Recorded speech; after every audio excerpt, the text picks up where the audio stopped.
দল মুভিটি পাইরেসি কবলে। দল মুভিটি পাইরেসি করলো কারা? মূলত সাকিবিয়ানরা একদল গ্রুপ আছে যারা কি বলবো না জেনে না বুঝে শুধু পাইরেসি করার ধান্দা থাকে। আরে ভাই, পাইরেসি বাইরের দেশেও হয়। পাইরেসি হলে এরকম ভিডিও 11 মিনিট 20 মিনিট ক্লিপ কেউ ছাড়ে না, যার যার নিজ নিজ দায়িত্ব নিজে দেখে এবং সম্পূর্ণ রিভিউ দেয়। আপনারা যে এই কাজটা করছেন এটা ঠিক হচ্ছে না, এটার জন্য আপনাদের জেলও হতে পারে। আপনাদের ইউটিউবে সাবস্ক্রাইব বাড়ানোর জন্য কিছু ভিউ ধান্দা কামানোর জন্য এগুলো করা ঠিক না। আর কয়েকজন কলকাতা ইউটিউবার দেখলাম মানে ক্লিপ না আস্তে আস্তে রিয়াকশন দিয়ে দিচ্ছে। কি কি ভাই বুঝলাম না। আপনি একটা মুভি আজ কখনো পর্যন্ত অফিসিয়াল মুক্তি পেল না, আপনি কিভাবে একটা মুভি যেটা পাইরেসি ক্লিপ সেটা কিভাবে আপনি রিভিউ দেন? আমার তো মূল ইয়াতে আসে না, মাথায় আসে না। আপনি কি ইউটিউবের সম্পর্কে জানেন? আপনি অনেক আগে থেকে কাজ করেন, মেগাস্টার শাকিব খানকে রিয়াকশন দেন, ঠিক আছে ভালো কথা, আপনি শাকিব খানকে ভালোবাসেন। তা ভালোবাসার প্রমাণ এই একটা মুভি অফিসিয়াল ভাবে মুক্তি পায় না এখনো, কলকাতায় মুক্তি পাবে, সারা বাংলাদেশে চলছে, সেই মুভিটা আপনি কিভাবে পাই ইয়ে রিয়াকশন দেন? কিভাবে ভিডিও 11 মিনিটের রিয়াকশন দেন আপনি? আমার তো বুঝে কর্ম আসে না। আপনারা দেখান ভালোবাসা, মেগাস্টার শাকিব খানকে ভালোবাসেন, আপনারা কি সত্যিই ভালোবাসেন না ভিউ কামানোর ধান্দা?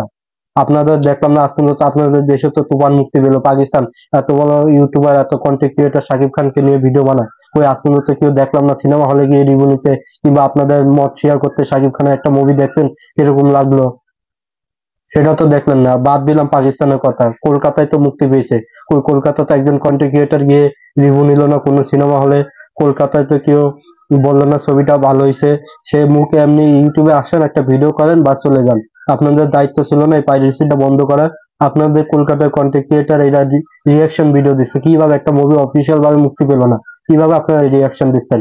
আর সকল সাকিবিয়ানরা, আপনাদের কিছু সাকিবিয়ান নামে দান্দাবাজ আছে, কিছু মুখোশধারী লোকজন আছে যেগুলো এগুলো পাইরেসি করে। খুব সাবধান, এগুলো পাইরেসি করলে বলো অনেক কঠিন করা পদক্ষেপ নেওয়া হবে, যেটা টিমের থেকে যদি না নেওয়া হোক সেটা আমাদের সাকিবিয়ানের পক্ষ থেকে নেওয়া হবে।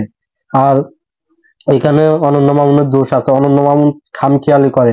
এর আগে তার নবাব এলএলবি মুভিটা সম্পূর্ণ পাইরেসি হয়ে গেছে, তিনি রুখতে পারেন না। তাকে আমি নিজস্ব ভাবে কতবার কন্ট্যাক্ট করার চেষ্টা করছি যে ভাই আপনার ফুল মুভি পাইরেসি হয়ে গেছে, কিন্তু তিনি বলছেন ব্যবস্থা নেব ব্যবস্থা নেব, ওই শেষ।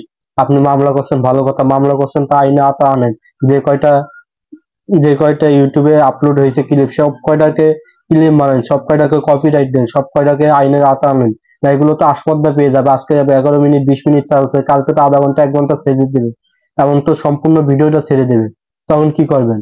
আপনার খামখেয়ালির জন্য এগুলো ক্ষতিগুলো হচ্ছে। আপনি কোনো ইয়ে করেন না, আপনি একটা ছবি মুক্তি দিয়েছেন ভালো কথা, আপনার পর্যবেক্ষণ করা আছে দরকার ছিল না, প্রত্যেকটা সিনেমা হলে ইয়ে করা দরকার আসলে, প্রতি ইয়া পাইরেসি রোকার জন্য পদক্ষেপ নেওয়া দরকার ছিল, একটা টিম নিয়ে কাজ করার দরকার ছিল। সিনেমা হলে পাইরেসি হচ্ছে কি না হচ্ছে এগুলো নিয়ে ভাবনা চিন্তা করার ইয়ে ছিল।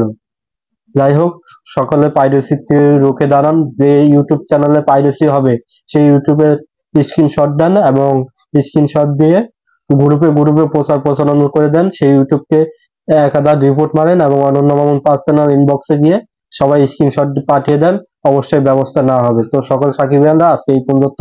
আর যারা পাইরেসি করছেন তারা খুব সাবধান হয়ে যান। পাইরেসি কিন্তু অনেক মানে কি বলবো খুনের থেকেও খারাপ। এই পাইরেসি করা বলে ঠিক না। একটা সিনেমা ইন্ডাস্ট্রি যেটা ব্যবসা সফল ছবি, এই ছবিটা ব্লকবাস্টার হিট করবে এবং ছবিটা শাকিব খানের কেরিয়ার সেরা মুভি, এরকম ভাবে আপনারা পাইরেসি করতে পারেন না, আপনাদেরকে সাবধান করে দিলাম।